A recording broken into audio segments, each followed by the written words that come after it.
The morning air hung thick over the hedgerow country of Normandy, June 29, 1944. Inside the Sherman tank, christened In the Mood, 5 men breathed the familiar cocktail of cordite, engine oil, and their own sweat. The tank's commander, 25-year-old Staff Sergeant Lafayette Poole from Odem, Texas, stood half-exposed in the turret hatch, his eyes scanning the broken farmland ahead. He was claustrophobic, a fact he'd never told the Army recruiters back in '41. In the cramped steel coffin of a Sherman, the only way he could function was to keep his head above the turret ring, exposed to anything the Germans might throw at him. Below him, in the driver's compartment so tight it might have been designed for a child, Corporal Wilbert Richards hunched over his controls. At 5 feet 4 inches, Richards was the only man who fit comfortably in that tomb-like space.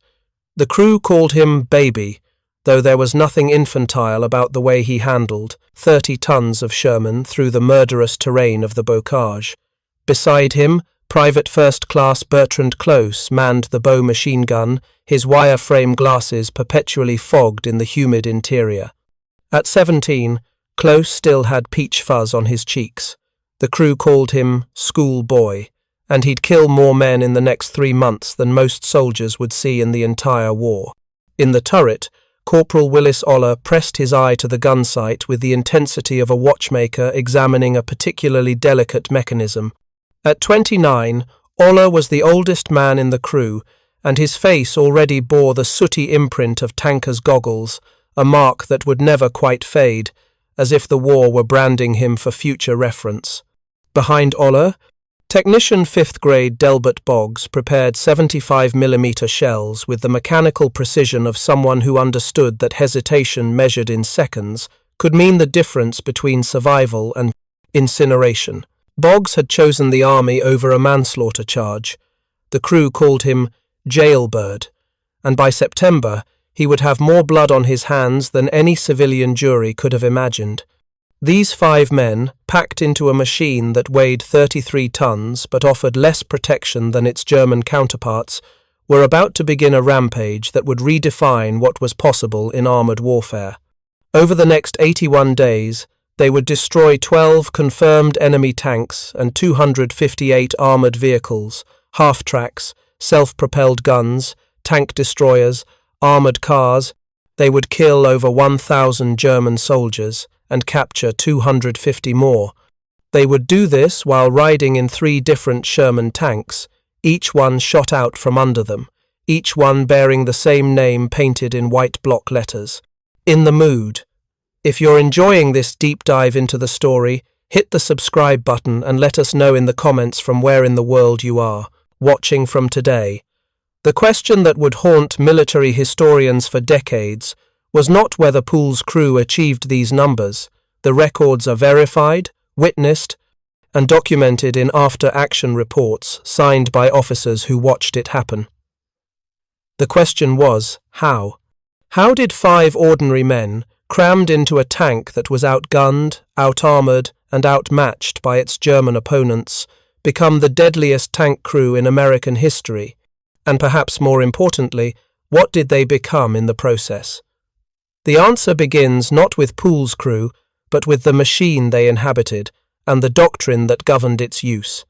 The M4 Sherman medium tank, introduced in 1942, was never intended to fight other tanks. American doctrine, refined over years of theorizing and wargaming in the period between the world wars, held that tanks existed to exploit breakthroughs and support infantry. Enemy armour was to be dealt with by specialized tank destroyers and anti-tank guns. The Sherman's 75mm main gun fired a dual-purpose round, adequate for destroying bunkers and supporting infantry assaults, but marginal at best against the frontal armour of German heavy tanks. When Poole's first Sherman rolled into combat at Villiers-Fossard on that June morning, it carried the standard 75mm gun. The Sherman's armour measured 2 inches at its thickest point on the front hull, sloped at 56 degrees to improve effective thickness. This might stop small-caliber anti-tank weapons at range, but against the German Panther's 75mm gun or the Tiger's 88mm cannon, It was little better than sheet metal.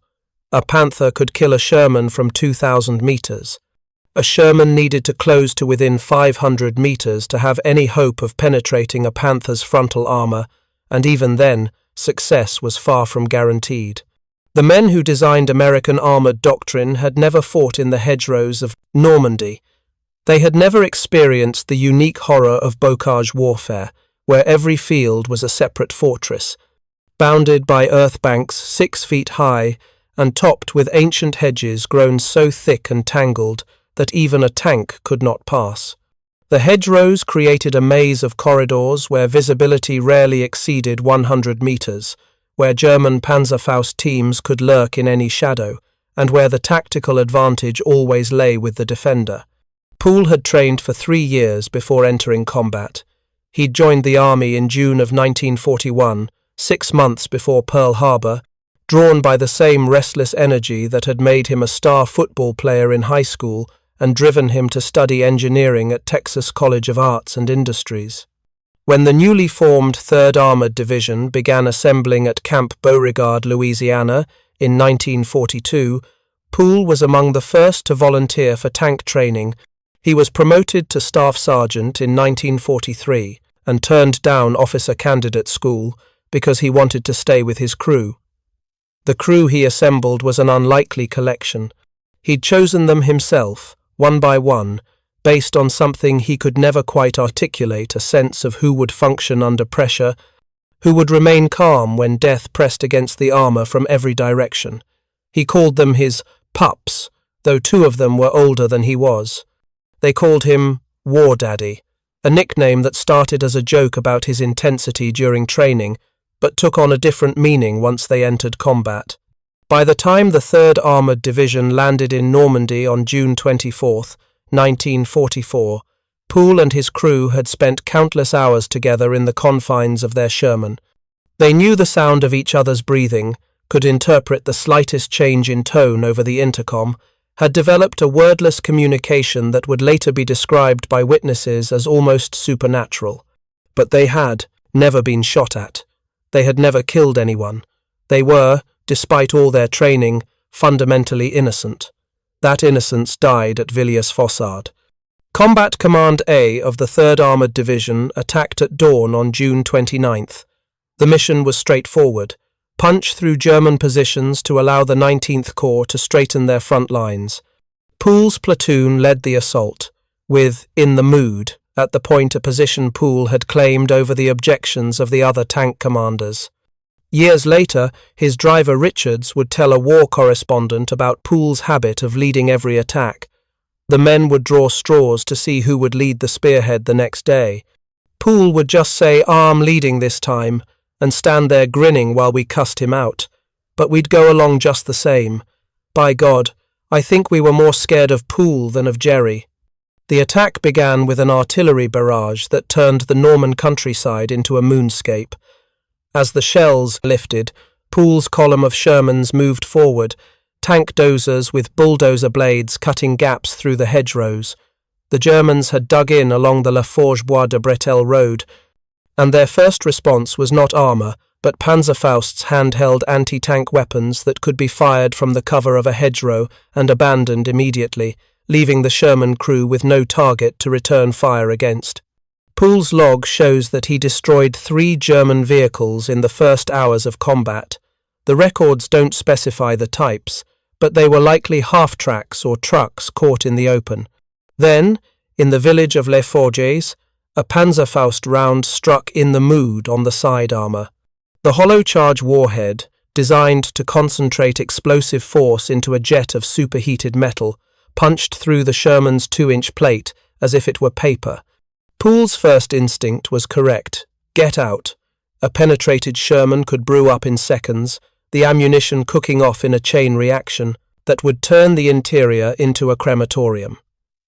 The crew bailed out through every available hatch, tumbling into the street as small arms fire kicked up dust around them. They scrambled for cover, expecting at any moment to see their tank explode. Instead, "in the mood" sat silent, smoke rising from the impact point, knocked out but not destroyed.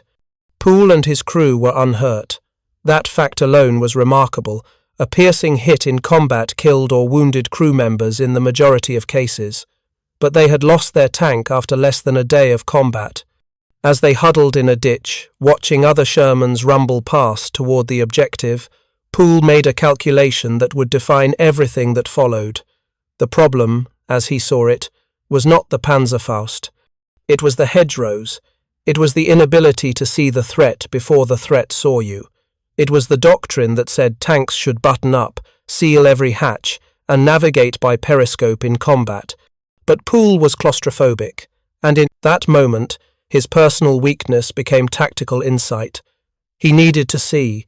He needed to spot the enemy first. And if that meant exposing himself to small arms fire, accepting that risk in exchange for visibility, then that was the trade he would make. Within hours, Poole had claimed a new Sherman, another M4A1, with the same white-painted nickname, In the Mood. This time, he would ride it differently. The 3rd Armoured Division's next major action came in late July as part of Operation Cobra, the breakout from Normandy. This time, Poole had a new weapon. His 2nd Sherman mounted the 76mm M1 gun, a significant upgrade over the standard 75. The 76 fired a longer, heavier round with better armor-piercing characteristics. At combat ranges, it could penetrate 4.3 inches of armor, enough to kill a Panzer Mark IV from the front and threaten even a Panther's side armor. But the real advantage was psychological. The 76mm gun gave Poole options he hadn't possessed before. He could engage German armor at ranges that had previously been suicidal. More importantly, the weapon changed how he thought about combat. He stopped seeing his Sherman as a support vehicle and started thinking of it as a hunter. Poole's kill count began to accumulate not through reckless aggression, but through systematic stalking. He developed a pattern: lead from the front, stand in the open hatch where he could see in all directions, identify the enemy before they identified him, and strike fast. His gunner Ola became famous for his accuracy. Other crews joked that Ola saw all of France through his gun sight, his eye perpetually pressed to the optic, the leather cup around his face leaving permanent marks. On one evening engagement near Columbia, Poole's platoon was skirting south of the town when a German Panther appeared less than 50 feet away. Poole shouted, "Gunner, fire!" with no preamble, no time for ranging. Ola's round went through the Panther's gun mantle and killed the crew instantly. The action took less than 3 seconds. Poole's commanding officer, listening on the radio net, heard only the shout and the boom of the main gun. By the time he could ask what happened, the Panther was burning. This became the pattern. Poole would spot the enemy first, his exposed position in the commander's hatch, giving him a 360-degree field of view that a buttoned-up commander could never match. He would call the target, and Ola would fire, often while the Sherman was still moving. The tank's stabilization system, designed to keep the gun on target during movement, gave them an edge that German crews who had to stop before firing with any accuracy could not counter. But speed and surprise were only part of the equation. The other part was something darker, something that the crew members themselves struggled to articulate in the decades after the war.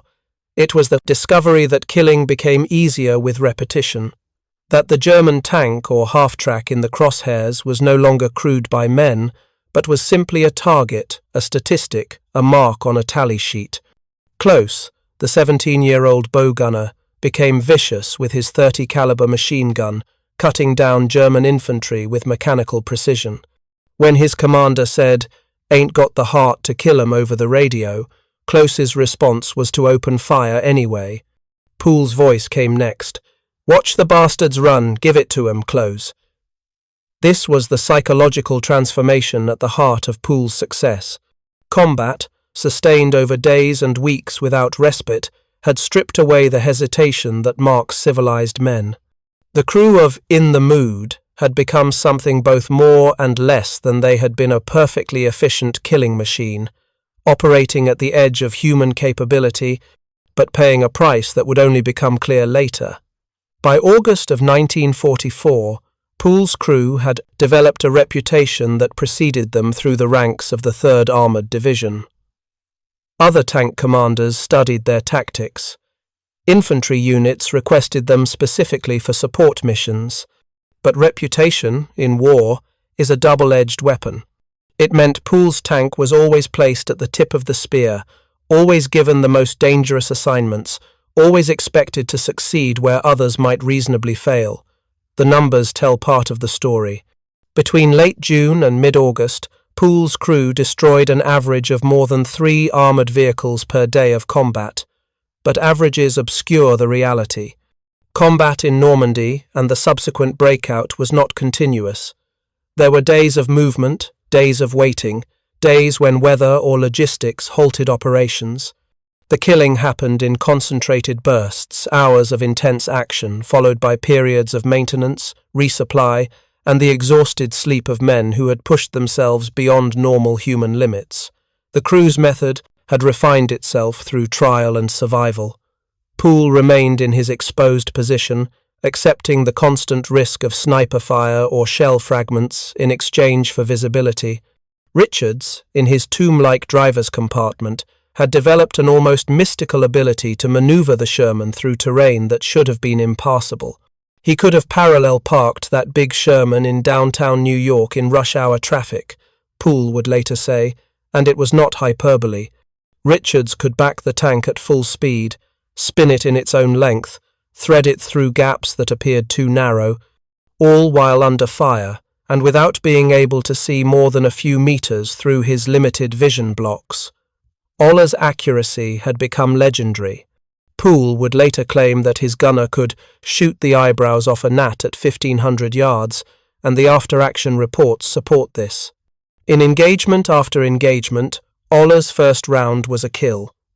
Part of this was the Sherman's stabilization system, which allowed reasonably accurate fire while moving a capability German tanks lacked, but most of it was simply skill, compounded by experience.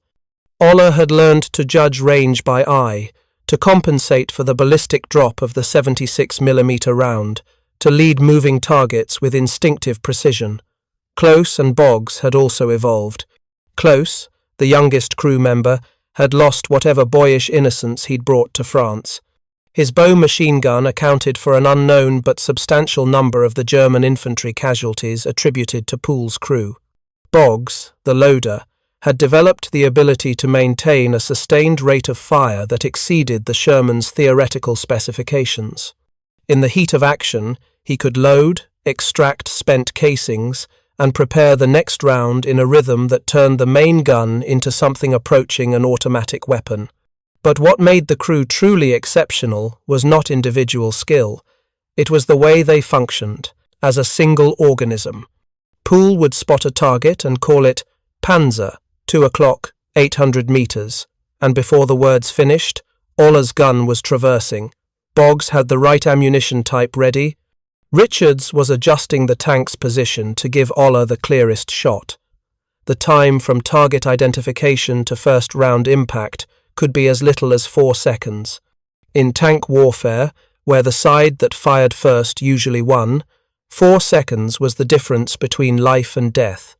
The crew's effectiveness was particularly evident during the fighting along the Falaise Gap in early August. The German 7th Army and 5th Panzer Army, caught in a massive Allied encirclement, were attempting to escape eastward through a rapidly closing corridor. The result was a concentration of German armour unlike anything the Western Allies had encountered since D-Day. Roads were choked with retreating vehicles. Fields were crowded with tanks, half-tracks, self-propelled guns targets, everywhere, but targets that could shoot back. On August 7th, Poole's tank led Task Force Y of Combat Command A in an assault designed to cut off part of the German retreat. Poole's commanding officer, Lieutenant Colonel Walter Richardson, monitored the action by radio from his own tank. What he heard over the net would later become part of Poole's legend. As In the Mood closed with a column of retreating German infantry, Poole's voice came over the radio. "Ain't got the heart to kill 'em." Richardson, listening. understood the sentiment. These were beaten men, fleeing in disorder, no longer effective combat troops. Then came the chatter of Close's bow machine gun, sustained burst after sustained burst.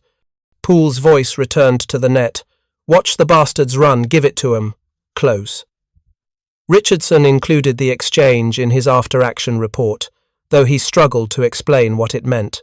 Was Poole expressing genuine reluctance?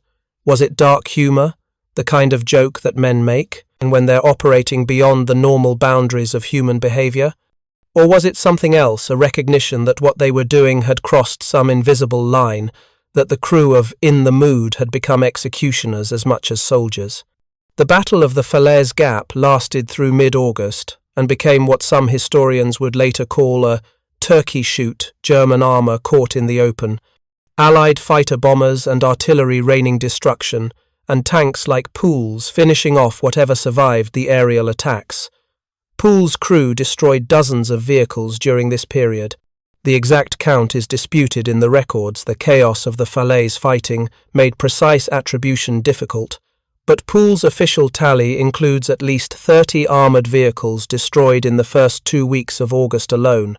Then, on August 17th, Poole's luck wavered.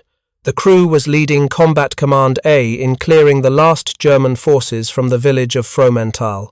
It was late afternoon, the light beginning to fade, and Poole's second, In the Mood, was in its familiar position at the front of the column. The village appeared nearly deserted. German resistance had been light. Poole stood in his usual spot, half exposed in the commander's hatch, scanning for targets. The sound came first, the distinctive roar of aircraft engines, growing rapidly louder. Poole looked up to see a flight of Lockheed P-38 Lightning fighter bombers diving toward the village. The P-38 was one of the most distinctive American aircraft of the war, its twin-boom design unmistakable. Poole assumed they were making a routine reconnaissance pass or preparing to strike targets further ahead. Then he saw the bombs drop. The P-38 pilots had misidentified the American tank column as German. In the confusion of combat, with dust and smoke obscuring visibility, with German and American vehicles often intermingled in the fluid fighting of the breakout, such mistakes happened. They happened more often than official histories acknowledge.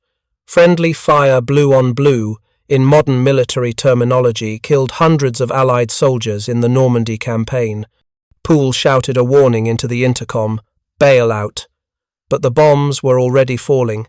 The first hit near In the Mood, the explosion rocking the 33-ton tank like a toy. The second hit closer.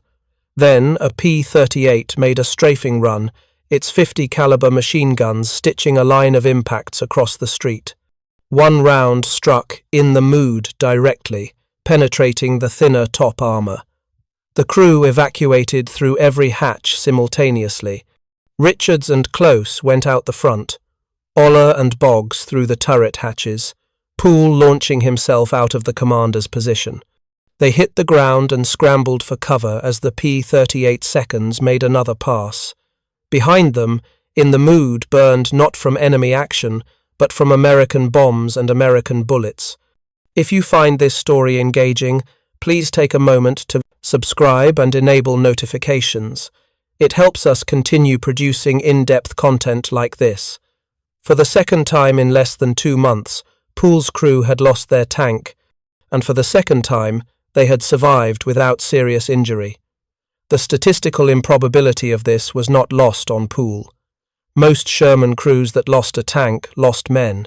The Sherman's tendency to catch fire after penetration had earned it the nickname Ronson among British crews, after the cigarette lighter company whose slogan was "Lights first time, every time."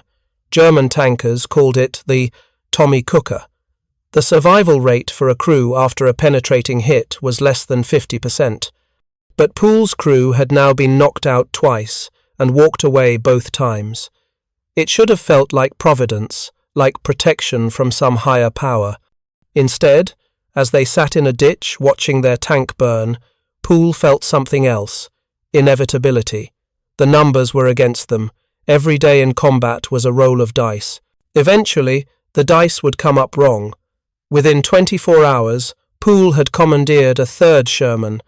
This one, like the second, was an M4A 176W, the improved model with the 76mm gun and wet ammunition storage, a safety feature that jacketed the shells in water glycol mixture to reduce fire risk.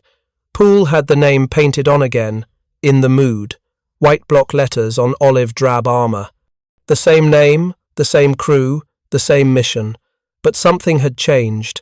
The crew had always been efficient. Now they became relentless.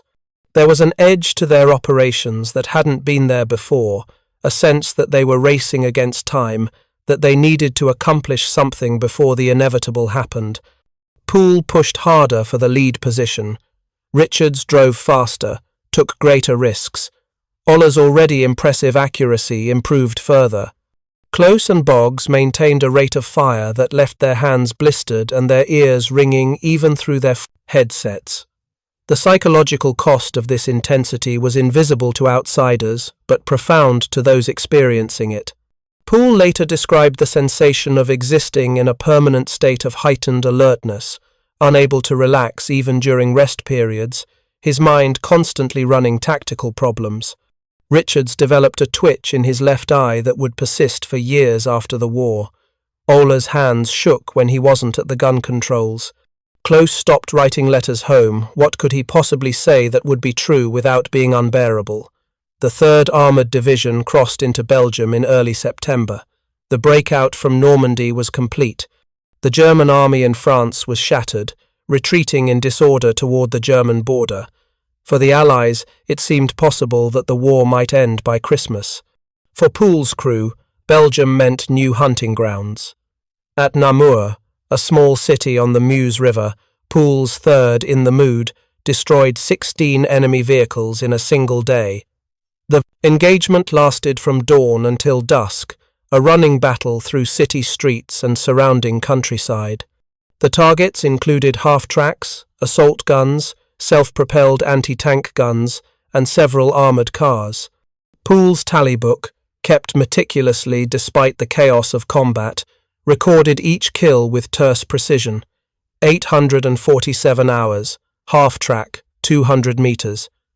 903 hours, Armo, Stooge 3, 400 metres. 921 hours, armoured car, 150 metres. 16 vehicles in one day. The number seems impossible until one considers the tactical situation. The German units around Namur were remnants of formations destroyed in the Falaise fighting, attempting to establish a new defensive line. They were disorganized, low on fuel, often operating in isolation from higher command. Poole's crew, by contrast, was at peak efficiency, functioning with the kind of seamless coordination that only comes from extended combat experience. But peak efficiency in killing exacts a price. Poole's crew was not superhuman. They were 5 men who had spent 2.5 months in nearly continuous combat, who had killed hundreds of enemy soldiers, who had twice survived the destruction of their tank, who had seen friends and fellow tankers die in the metal coffins they called home. The psychological strain was immense, though none of them would have used that term. They simply described being tired, a weariness that went beyond physical exhaustion into something deeper and less easily remedied. The nature of tank warfare made this strain particularly acute. Unlike infantry, who could take cover during artillery barrages or take shelter in buildings at night, a tank crew's only protection was their vehicle. When they slept in or next to the tank. When they ate cold rations heated on the tank's engine deck. When they relieved themselves, they did so in whatever brief moment of privacy they could steal, always within running distance of the tank. The Sherman became their entire world home, workplace, fortress, and quite possibly tomb. The interior of an M4A1 Sherman measured approximately 12 feet long by 8 feet wide, but that space was filled with ammunition racks, mechanical components, and the bulk of the main gun's recoil mechanism. The actual space available for human occupancy was far less. The driver and bow gunner sat in a compartment so cramped that Richards, at 5 feet 4 inches, was the only one who fit comfortably.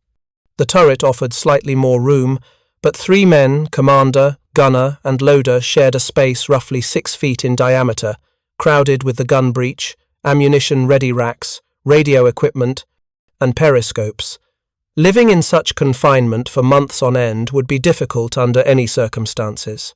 Doing so while under regular attack, breathing air thick with cordite smoke and engine fumes, dealing with the constant noise of the engine and the radio, never knowing if the next second would bring a penetrating round through the armor. This created a psychological pressure that had no outlet and no relief. Poole's response to this pressure was to attack. He volunteered for every mission, claimed the lead position on every advance, sought out combat with an intensity that worried even his commanding officers. Some historians have interpreted this as courage bordering on recklessness. Others have suggested it was a form of magical thinking that Poole believed his crew's survival depended on maintaining the initiative, on attacking before being attacked, on keeping the dice rolling, because stopping meant confronting the odds. Whatever the motivation, the results were undeniable. By mid-September, Poole's crew had been in combat for 81 days. They had destroyed 12 confirmed enemy tanks, Panthers, Mark IVs, and lighter Panzers. They had destroyed 258 armoured vehicles of various types. They had killed over 1,000 German soldiers and taken 250 prisoners.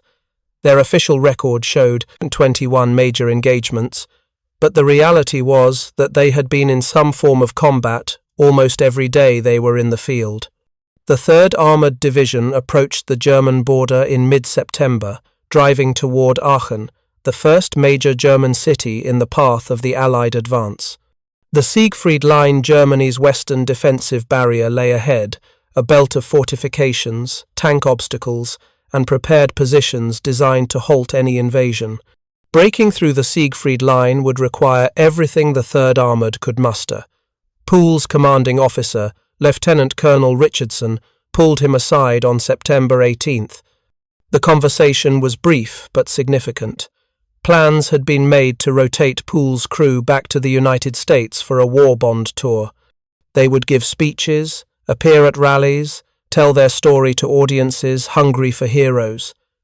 The American public needed to see what their young men were accomplishing in Europe. Poole and his crew were perfect as candidates, a verified ace tank crew with a record that no one else could match. The rotation would happen around the 1st of October, but first, they had one more mission. Combat Command A was to attack the next day, pushing toward the Siegfried Line near the village of Münsterbusch, southeast of Aachen. Richardson gave Poole explicit orders. No spearheading today, Poole. The crew's job was to guard the flank of the main assault. Stay to the side, provide support, minimize risk. They were too valuable to lose in a routine action, too close to going home to take unnecessary chances. Poole acknowledged the order. Then he climbed into the commander's hatch of In the Mood, the 3rd Sherman to bear that name, and prepared for what would be his final mission.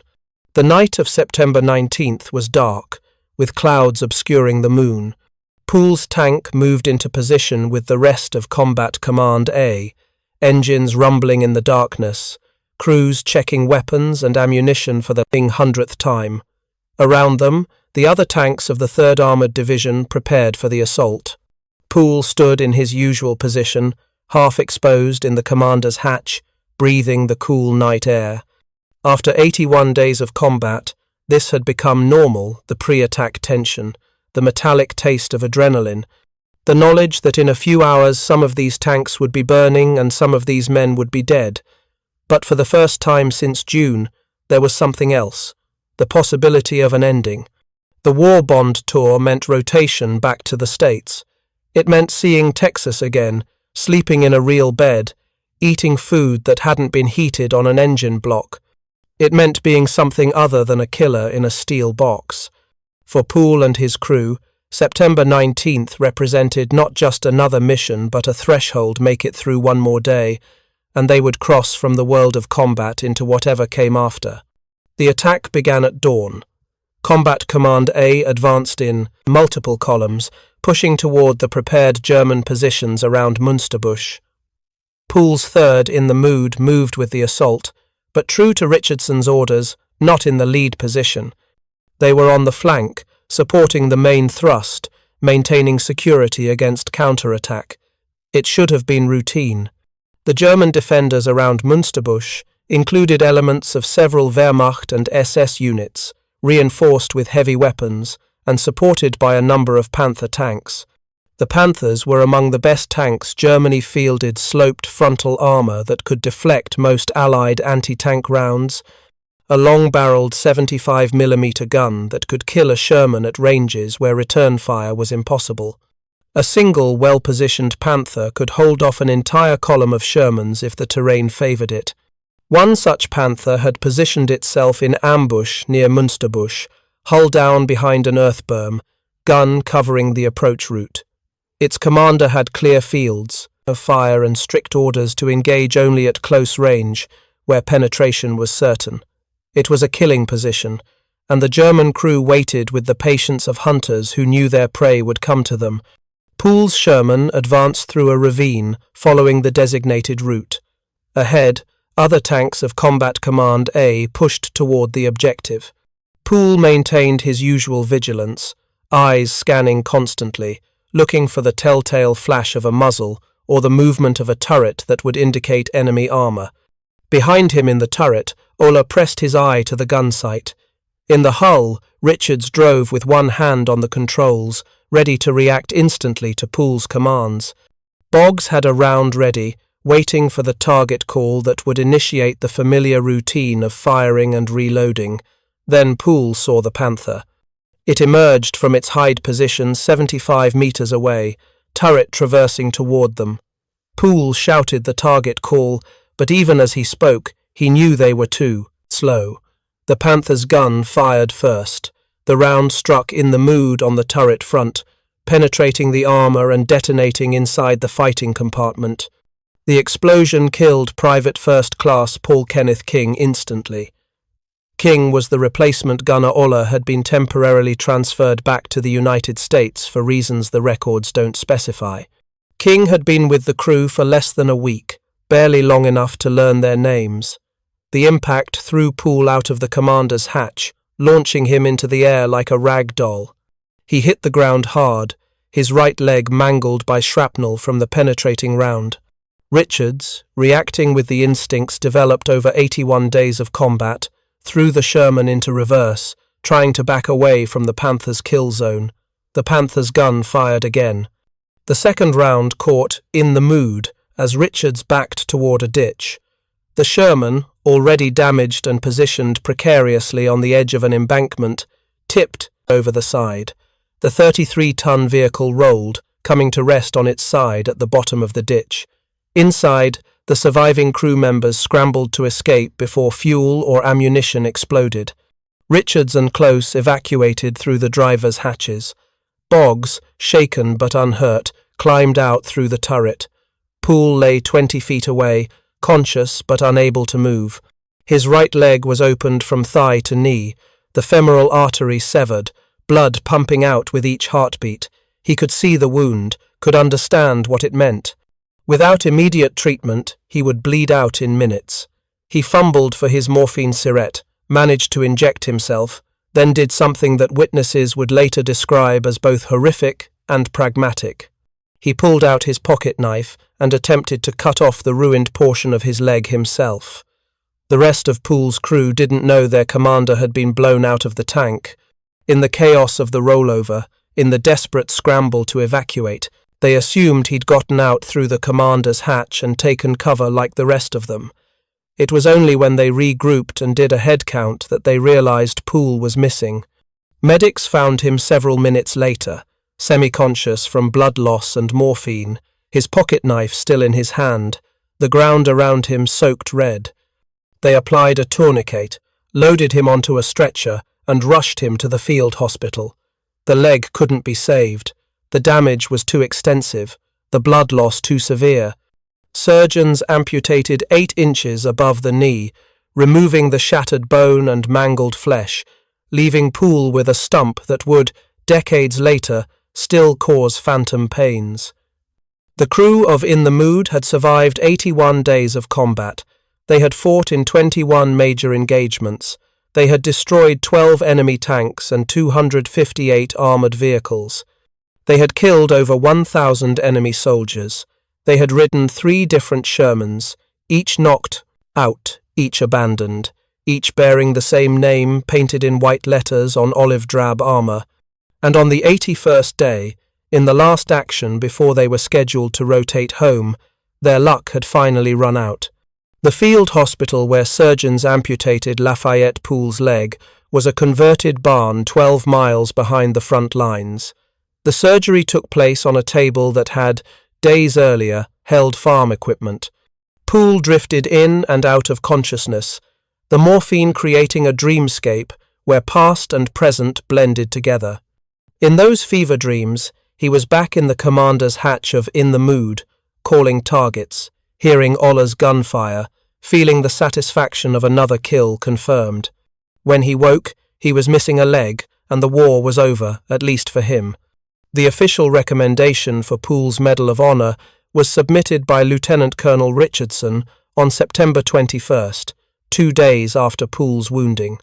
The citation detailed Poole's extraordinary record: 12 confirmed tank kills, 258 armoured vehicles destroyed, over 1,000 enemy soldiers killed or captured, 21 major engagements led from the front. Richardson argued that Poole's combat effectiveness exceeded that of any other tank commander in American service and merited the nation's highest military decoration. The recommendation was downgraded to a Distinguished Service Cross. The reasons for this decision were never fully explained, though military historians have speculated that Poole's non-commissioned rank worked against him. Medal of Honor recipients from the armoured forces tended to be officers. There may have also been reluctance to celebrate a soldier whose primary achievement was killing efficiently. The American public in 1944 wanted heroes, but they preferred their heroes to perform acts of rescue or sacrifice, rather than simply excel at destruction. Poole received the Distinguished Service Cross, the Legion of Merit, the Silver Star, and the Purple Heart. He also received the Belgian Fourragère and the French Croix de Guerre with Gold Star. The medals meant less to him than the fact that his crew had survived. Richards, Close, Ollah, and Boggs all came through the war alive, though none without scars visible and invisible. Poole spent nearly 2 years in recovery and rehabilitation. The amputation was only the beginning. He had to relearn balance, adjust to the prosthetic leg, cope with phantom pains that would persist for the rest of his life. He also had to confront the question of who Lafayette Poole was when he was no longer commanding a tank in combat. For 2.5 years before the war, and 81 days during it, his identity had been built around being a tanker. Take away the tank, and what remained? The answer surprised everyone who knew him. In 1946, Poole rejoined the army with a prosthetic leg. With 17 pieces of shrapnel still embedded in his neck from the final engagement, with enough medical grounds for discharge that no one would have questioned his decision to return to civilian life. He rejoined anyway, determined to return to the 3rd Armoured Division, the unit where he'd become who he was. The Army's initial response was to assign him to administrative duties, desk work suitable for a disabled veteran. Poole rejected this. He wanted to return to armour, to train the next generation of tankers, to pass on what he'd learned in those 81 days. He fought through bureaucracy and medical boards, proving he could still function in the field, still command respect from soldiers half his age. By sheer determination, he secured a position as an instructor in automotive mechanics with the 3rd Armoured Division. This return to service reveals something essential about Poole's psychology. Combat had not traumatized him in the way it traumatized many veterans. Or, perhaps more accurately, it had traumatized him in a specific way by making civilian life feel empty and meaningless. The 81 days of combat had been the most intense, focused, purposeful period of his life. Everything afterward felt like anticlimax. The only way he could find meaning was to remain connected to the world of armor, even if he could never command a tank in combat again. Poole served until 1960, retiring as a Chief Warrant Officer Second Class on September 19th, exactly 16 years after losing his leg. The timing was not coincidental. He had calculated his service to reach retirement eligibility on the anniversary of his wounding, turning a day of loss into a day of completion. After retirement, Poole struggled to find his place in the civilian world. He attended business college, worked briefly as a preacher for $25 a week, coached Little League Baseball. None of these roles seemed to fit. The man who had been America's deadliest tank ace found himself adrift in peacetime America, overqualified for most jobs but fundamentally unsuited for others. He was not alone in this struggle. Thousands of combat veterans faced the same challenge of finding purpose in a world that had no use for the skills combat had taught them. The other crew members followed different paths. Richards, the driver who had maneuvered 33 tons of Sherman through impossible terrain, returned to his pre-war life but carried the war with him in the form of nightmares and an eye twitch that never quite went away. Close, the teenage bow gunner who had killed scores of German infantry, rarely spoke about the war. When pressed, he would acknowledge that he'd served, deflect questions about his experiences, and change the subject. The things he'd done at 17 were not things he wanted to remember at 40 or 50. Oller, the gunner, whose accuracy had been legendary, also remained silent about his combat service. The man who had seen all of France through a tank gun sight apparently had no desire to revisit those sights in memory. Boggs, the loader who had chosen the army over a manslaughter charge, completed his service and disappeared into civilian life, leaving few traces in the historical record. This silence is itself revealing. The crew of In the Mood had achieved something extraordinary, but they did not celebrate it. They did not write memoirs or give interviews or seek recognition. When Poole died in 1991 at age 71, his obituary in most newspapers was brief, a few lines noting his service and his medals, nothing about the record he'd set. The other crew members passed into history with even less notice. Why this silence? Why did the deadliest tank crew in American history fade into obscurity, while less accomplished units received far more attention? Part of the answer lies in the nature of their achievement. Poole's crew excelled at killing. They destroyed 258 armored vehicles in 81 days, an average of more than 3 per day of combat. They killed over 1,000 German soldiers. These are not numbers that American culture celebrates comfortably.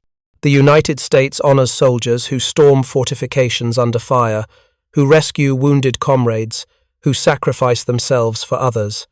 It is less comfortable honoring soldiers who are simply efficient at dealing death. There is also the question of what Poole's crew became in the process of achieving their record. The psychological transformation that made them so effective, the ability to kill without hesitation, to see enemy vehicles as targets rather than as machines crewed by human beings, to function in a state of constant violent action, was not something that translated well to civilian life or to the heroic narratives that nations construct about their wars. Consider the radio exchange that Lieutenant Colonel Richardson reported from the Falaise fighting. Poole says he doesn't have the heart to kill retreating German infantry. Then Close opens fire with the bow machine gun. Then Poole encourages him to keep killing. This exchange, preserved in official records, reveals men who had crossed a psychological boundary. They had become killing machines, efficient and remorseless, functioning at a level of violence that would be disturbing to contemplate in peacetime. The deeper irony of Poole's story is that his greatest strengths made him most vulnerable. His insistence on riding exposed in the commander's hatch gave him the visibility that allowed him to spot targets first, but also made him the most likely crew member to be killed by snipers, shell fragments, or the blast effects of a penetrating round. His determination to always lead from the front put his tank in the most dangerous positions. His refusal to accept safe assignments meant he was always rolling the dice, always gambling that his skill and his crew's training would be enough to overcome the odds. For 81 days, the gamble paid off. They destroyed enemy vehicles, at a rate that no other American crew matched. They survived the destruction of 2 tanks without serious casualties. They killed and killed and killed, accumulating a record that should have made them legends. Then, on the 81st day, on a flank guard mission that should have been routine, on the last operation before they were scheduled to rotate home, the odds caught up with them. A well-positioned Panther, a moment of bad luck, and the streak ended. Poole lost his leg. King, the replacement gunner who barely knew the crew, lost his life. The third in the mood rolled into a ditch and never fought again. The question that haunts Poole's story is whether the 81 days were worth the cost. Poole himself seemed to think so. His determination to return to service despite his disability suggests he found meaning in those days that he could not find elsewhere. But what about Close, the 17-year-old who manned the bowgun? What about Richards, who drove through nightmares for decades afterward? What about Oller and Boggs, who chose silence over remembrance? The American Sherman tank was, by most objective measures, inferior to its German counterparts. The Panther had better armor, a more powerful gun, and superior optics. The Tiger was even more formidable. American doctrine acknowledged this by specifying that Shermans should avoid tank-on-tank combat when possible, leaving that mission to specialized tank destroyers. Yet Poole's crew, in their supposedly inferior Sherman, destroyed 12 German tanks and 258 armored vehicles. How? The answer is not about technology. It's about human factors that military planners often overlook. Poole's crew succeeded because they functioned as a single organism, because Poole's claustrophobia forced him to develop tactics that maximized visibility, because Oller had a gift for accuracy, because Richards could drive like no one else, because Close and Boggs maintained rates of fire that exceeded specifications. They succeeded because they were willing to take risks that other crews avoided, to expose themselves to danger in exchange for initiative, to kill without hesitation or remorse. But this kind of success is predicated on a psychological transformation that is fundamentally dehumanizing. To kill efficiently, one must stop seeing the enemy as human. The German tanker in the Panther is not a young man with a family and hopes and fears. He is a target, a statistic, a problem to be solved with a 76mm armor-piercing round. This transformation is necessary for combat effectiveness, but it comes at a cost that is rarely acknowledged in official histories or public celebrations of military achievement. Poole's post-war struggles suggest he understood this cost. The man who could not function in civilian life, who rejoined the army despite his disability, who spent 14 more years in uniform after losing his leg. This was not a man who had emerged unscathed from 81 days of killing. He had been changed at a fundamental level, shaped into something that excelled in war but struggled in peace. The crew of In the Mood represents an uncomfortable truth about modern warfare, that effectiveness in combat often requires becoming something less than fully human, that the soldiers who excel at war are often those who have sacrificed parts of themselves that cannot be recovered, that the numbers we use to measure military success, tanks destroyed, enemy killed, objectives secured, obscure the human cost of achieving those numbers. Poole's record of 12 tanks and 258 armored vehicles destroyed in 81 days has never been matched by another American tank crew. It stands as a testament to extraordinary skill, courage, and determination, but it also stands as a reminder of what such achievements require. Poole and his crew became America's deadliest tank crew by becoming killers of exceptional efficiency. They paid for that effectiveness with parts of themselves they could never fully recover. In 2014, the film Fury was released, depicting a Sherman tank crew in the final days of World War II in Europe. The film's protagonist, played by Brad Pitt, was nicknamed War Daddy, a direct reference to Lafayette Poole. The film portrayed the psychological cost of sustained combat, the brutal efficiency required for survival in armored warfare. and the way combat transforms ordinary men into killers. Critics debated whether the film glorified violence or offered a realistic portrayal of war's dehumanizing effects. Poole, who died 23 years before the film's release, never had to confront this question directly, but his life after the war suggests he understood the ambiguity.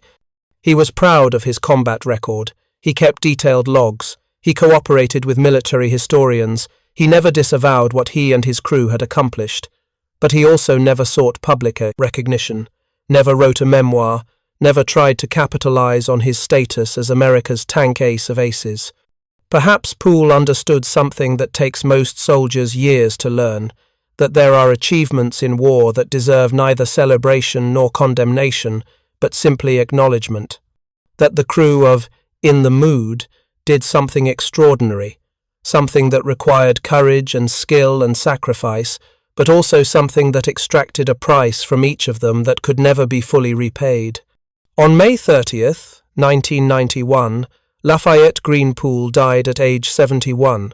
He was buried at Fort Sam Houston National Cemetery in San Antonio, Texas, not far from where he'd taken basic training 50 years earlier. His grave marker lists his rank, his dates of service, and his decorations. It does not mention that he destroyed 12 enemy tanks and 258 armored vehicles in 81 days. It does not mention that he led 21 major engagements from the column front. It does not mention that he was America's tank ace of aces. That record exists in military archives, in after-action reports, in the fading memories of the few surviving members of the 3rd Armored Division who served alongside him. It exists as a data point in studies of combat effectiveness, a historical curiosity for military historians, an obscure footnote in the vast literature of World War II. What the record cannot capture is what those 81 days meant to the 5 men who lived them, what it felt like to ride a Sherman into combat every day for nearly 3 months, what it cost them to kill so efficiently, so relentlessly, what they became in the process, and whether they ever fully came back. The crew of In the Mood Poole, Richards, Close, Oller, and Boggs achieved something that no other American tank crew matched before or since. They proved that skill, determination, and courage could overcome technological disadvantage. They demonstrated that even in mechanized warfare, human factors remain decisive. They showed what 5 ordinary men could accomplish when pushed to the absolute limits of human capability. But their story also reveals the price of such achievement. The psychological transformation required for that level of combat effectiveness. The difficulty of returning to civilian life after becoming something other than civilian. The silence that so many combat veterans maintain, not because they have nothing to say, but because what they experienced cannot be translated into words that those who weren't there can understand. Lafayette Poole's legacy is not just his record of kills, it is the question his life poses. What does it cost to be exceptionally good at war? And is that cost, however necessary in the moment, ever truly worth paying? The answer, like Poole himself, remains complicated, troubling, and profoundly human. Thank you for watching. For more detailed historical breakdowns, check out the other videos on your screen now, and don't forget to subscribe.